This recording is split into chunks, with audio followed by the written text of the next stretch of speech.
আসসালামু আলাইকুম ভিউয়ার্স, আজকে আমি আপনাদেরকে তৈরি করে দেখাবো মাছ চারা আলু বেগুনের তরকারি। এই তরকারিটা আপনারা রুটি পরোটা দিয়ে এমনকি ভাত দিয়েও খেতে পারেন। খুবই সুস্বাদু একটা তরকারি। মাছ চারা কীভাবে তরকারিটি রান্না করবেন আমি ফুল প্রসিডিউরে চলে যাচ্ছি। তো এই জন্য প্রথমে বেগুনগুলো আপনি কিউব আকৃতি করে কেটে নেবেন, এভাবে কেটে নিতে পারেন।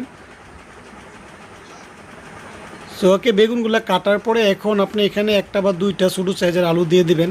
সো আমি এখানে দুইটা আলু দিয়ে আপনাদেরকে দেখাবো। আলুগুলো এইভাবে কিউব আকৃতি করে কেটে নেবেন।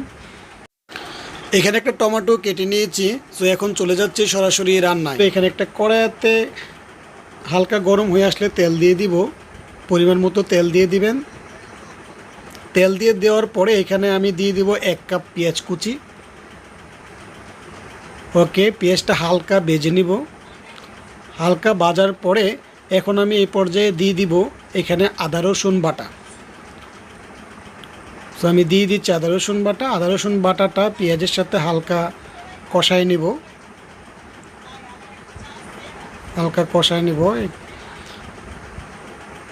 ওকে, এরকম একটা কালার চলে আসলে এখন আমি হালকা পানি দিয়ে দিব মশলা। তো মশলা দেওয়ার আগে একটু পানি দিলে তাহলে মশলাটা লাগবে না। দিয়ে দিলাম 1 চামচ লবণ এবং দিয়ে দিচ্ছি আধা চামচ হলুদের গুঁড়া, আধা চামচ মরিচের গুঁড়া এবং 1 চামচ ধনিয়া গুঁড়া এবং দিয়ে দিচ্ছি 1/2 চামচ জিরার গুঁড়া। দিয়ে দেওয়ার পরে ভালো করে কষায় নিয়েছি এবং এখানে দিয়ে দিচ্ছি 1 চামচ চিলি ফ্লেক্স, মানে শুকনো মরিচের ব্লেন্ডিং করে নিয়েছি।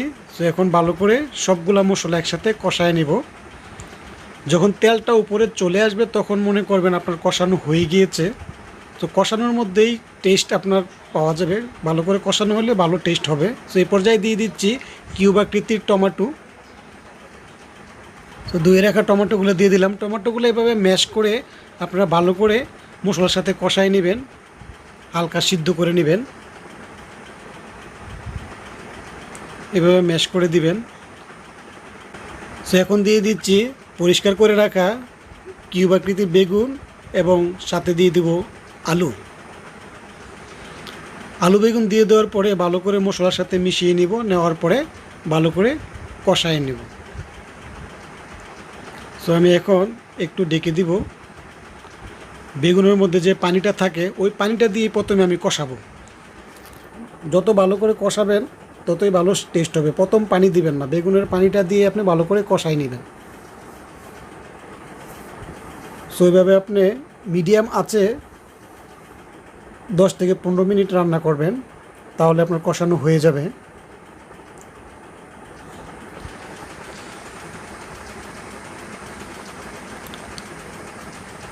সো ওকে, আলুটা সিদ্ধ হওয়ার জন্য এই পর্যায়ে দিয়ে দিব অল্প পরিমাণে পানি।